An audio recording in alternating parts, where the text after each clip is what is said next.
The agreement for City Power to settle the 3.2 billion debt comes after Eskom issued a notice in November threatening to cut power supply to Johannesburg residents. The settlement was reached following a mediation process after a court instructed both parties to resolve the payment dispute. Minister of Electricity and Energy says the two parties have finally reached common ground. City Power, they will pay the 3.2 billion rents over a period of 4 years. So it's important that there's an appreciation that this is a big ticket of 3.2 billion rents. Of course, that amount has been in dispute, and City Power, I want to emphasize, and City of Johannesburg have done everything possible to maintain paying the current account. Despite all these difficulties, of course, there will be challenges from 1 month to the other, but the issue, the one in dispute, they remained in dispute until we resolve this matter. So the city had refused to pay the initial 4.9 billion debt, claiming it has been overcharged. Electricity Minister then wrote off a substantial part of the debt as part of the agreement.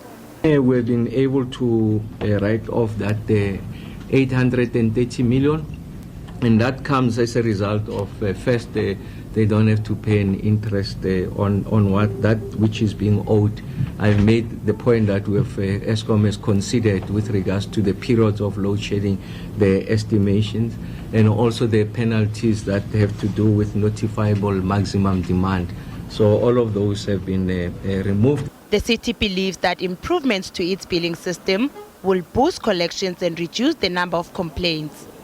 Then we've done the data update, Mr. Mayor, in terms of the billing process to make sure that we tighten the collection from the billing system and that the bill is correct, reduce the number of queries so that people who are able to afford to pay can pay. And of course, we've taken some decision in terms of where the bill should go.